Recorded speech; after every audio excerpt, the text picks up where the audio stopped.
Esa oración que acabo de leer, que colocara Marx en el famoso prefacio de la contribución a la crítica, generó, pero un nivel de debate, algunos podrían decir incluso un sobredebate, pero fenomenal. Parte del debate eh, estuvo orientado por a qué se refería cuando hablaba de formación, si estaba hablando de un proceso o estaba hablando de una estructura. Eh, es decir, cuando hablaba de formación económica, estaba hablando de una sociedad, digamos, de una sociedad constituida o estaba hablando de un proceso de formación, de el hacerse de esa sociedad. Entonces, parte del debate fue ese. O sea, estamos hablando de ese nivel de profundidad. Em, si tuviéramos que pasar en limpio, más o menos, eh, qué conclusiones o algunas conclusiones que permitan hacer una definición. Eh, el concepto de formación económico-social es una categoría aplicable a situaciones históricas concretas. Esa, eh, esa es la mejor definición. Extremadamente simple y ahora vamos a ampliar. Eh, y también otra forma de verlo es diferenciarlo del concepto de modo de producción. Dicho mal y pronto, mientras el concepto de modo de producción está más ligado a eh, a una elaboración abstracta o a la comprensión en abstracto o un proceso de abstracción para la comprensión, el concepto de formación económico-social estaría más ligado a lo empírico, lo concreto, a una, eh, sí, a un análisis más empírico de la realidad. ¿Cuál es el problema de verlo de esta manera y quedarse con esto? La tentación dualista. Es decir, existe lo concreto y lo abstracto en términos absolutos, entonces todas las categorías hay que dividirlas entre las que son abstractas y por lo tanto totalmente teóricas y solo se pueden manejar en ese ámbito, y las categorías que solo sirven para el análisis de lo concreto y a partir de las cuales no se puede abstraer nada, ¿no? Porque solo sirven para analizar cuestiones bien concretas. Eh, es entender lo abstracto y lo concreto como compartimentos estancos que tienen, que pueden relacionarse, digamos, que pueden tener algún tipo de relación, pero donde no hay nunca una convergencia, no hay nunca una integración de lo abstracto y lo concreto. Con lo cual, uno se podría preguntar cuál es la relación de los conceptos teóricos, cuál sería la relación de los conceptos teóricos con la realidad.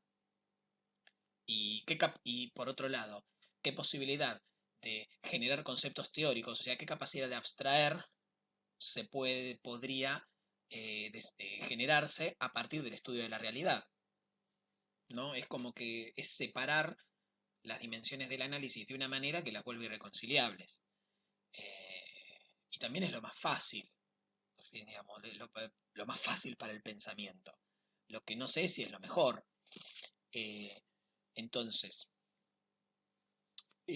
la forma de pensar de Marx, y que legó al marxismo, va en contra de esa separación tajante de lo concreto y lo abstracto. Y el concepto de formación económico-social es el mejor ejemplo de eso. Eh, no es que el modo de producción es un concepto teórico, puro, y formación económico-social es una eh, categoría empírica absoluta. No. El concepto de modo de producción es un abstracto real. Y el concepto de formación económico-social es un concepto teórico que sirve para el análisis de situaciones históricas determinadas, que, anticipándonos a la segunda parte de la definición de la categoría, consiste en una combinación particular e histórica de modos de producción, con sus correspondientes relaciones sociales. Para desarrollarlo un poquito más, o para hacer una última aclaración. El concepto de modo de producción. El concepto de modo de producción lo que hace es tomar los componentes mínimos e imprescindibles para definir, por ejemplo, el sistema capitalista o el sistema feudal o el sistema asiático o el sistema antiguo. Estoy recuperando las mismas denominaciones que le dio Marx, por ejemplo, en el texto que les leí hace un rato. Y con eso dan cuenta de la estructura y de la dinámica del sistema. O sea, el capitalismo en cualquier lugar del mundo, independientemente de su forma particular, de su formación particular y de la historia que tuvo en ese caso particular, tiene estas características. O sea, estas características están presentes en todos lados, donde nosotros encontremos capitalismo. A eso hay que sumarle la particularidad, dada por una formación social e histórica concreta. Ahí es donde entra el concepto de formación económico-social. Modo de producción no tiene nada que ver con el concepto de tipo puro ideal de Max Weber, ¿no? O sea, el sociólogo, ¿no? Uno de los padres fundadores de la sociología. Porque el tipo puro ideal de Max Weber, por simplificar al extremo la construcción teórica de Weber, era una especie de recopilación de características de un fenómeno o de una de un hecho social o de una situación o de un fenómeno social, pero era una recopilación de características que vos nunca ibas a encontrar todas juntas en ningún caso. Ahí está la diferencia. Por eso es un tipo puro ideal, porque como tal no existe, sino simplemente es como, bueno, la definición de capitalismo. ¿Cómo es el capitalismo? Bueno, el tipo puro ideal de Weber lo que va a hacer es ver caso por caso, va a recoger características, caso por caso, después las va a sumar todas juntas y va a decir el capitalismo es todo esto. Ahora, si vos vas a cada caso, no vas a encontrar todas las características en cada uno. Vas a encontrar unas características en uno, unas características en otro. Por eso es un tipo puro ideal, porque como tal no existe. En cambio, en el modo de producción, si vos vas a Estados Unidos, a Birmania, a Argentina o Haití, el capitalismo va a tener las mismas características básicas en su estructura y en su funcionamiento. O sea, en eso no hay diferencia. La diferencia en qué va a estar. Bueno, en el origen y desarrollo del capitalismo, históricamente, en cada caso particular. Pero en sus características básicas no hay diferencia. Ahí ustedes pueden ver de qué hablamos cuando hablamos de que el modo de producción es un abstracto real. Bien.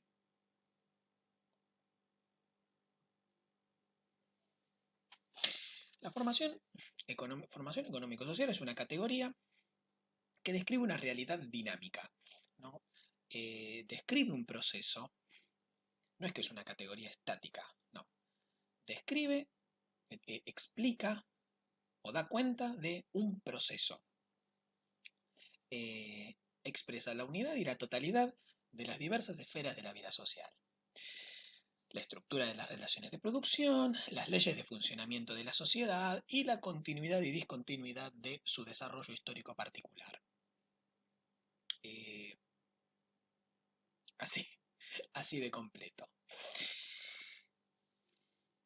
Permite identificar la combinación de modos de producción con sus correspondientes relaciones sociales que coexisten en una sociedad determinada. Y junto con estas relaciones sociales, los elementos de superestructura. Superestructura político, jurídica, institucional, cultural, ideológica, de los que hablaba Marx en otros tramos del prefacio de este libro. O sea, ¿qué significa esto? Que nosotros difícilmente, cuando analicemos un caso particular o una sociedad en particular, difícilmente podamos decir que en esa sociedad solo existe, digamos, en términos absolutos y excluyentes, un modo de producción. Difícilmente podamos decir que eh, cualquier sociedad de la Europa medieval eh, estaba tomada en su totalidad por el modo de producción feudal. Analicemos y el reino de Francia durante la modernidad, o sea, del siglo XV al siglo XVIII. Bien, bueno, ¿cuáles son sus características? Modo de producción feudal, listo. No. Eh, en todo caso, lo que se puede decir es que el modo de producción feudal en el reino de Francia durante la modernidad era predominante. Y esa es la diferencia. ¿Por qué? Porque ahí estás dando cuenta de una realidad más compleja. No hay un único modo de producción. No existe tal cosa como un modo de producción que eh, completa la realidad o que absorbe la totalidad de la realidad de una formación social. No, no existe eso. Lo que caracteriza una formación social siempre es una combinación de modos de producción, combinación jerarquizada. Es decir, hay un modo de producción que es el predominante, razón por la cual sus relaciones de producción van a ser las dominantes, y hay modos de producción subordinados, ¿no? Que en la medida en que están subordinados van a contribuir en última instancia con la reproducción de ese modo de producción dominante en el marco de la formación social. Eh, También por el hecho de que son modos de producción diferentes, van a introducir las contradicciones de esa formación social en particular. Entonces, a las contradicciones propias del modo de producción dominante se le van a sumar las contradicciones dadas, las contradicciones particulares dadas por la combinatoria entre modos de producción, donde esa combinación siempre, insisto, es un proceso de formación histórica. Posiblemente el modo de producción dominante se convirtió en dominante desplazando modos de producción que a veces en su desplazamiento son eliminados totalmente y otras veces no son eliminados sino que son subordinados. Entonces continúan funcionando, pero de manera, pero supeditado a los objetivos de reproducción del nuevo modo de producción dominante y habiendo experimentado transformaciones como consecuencia de eso. También en sus elementos de superestructura. Y ahora vamos a ver eso con un caso particular planteado eh, por, eh, por Godelier.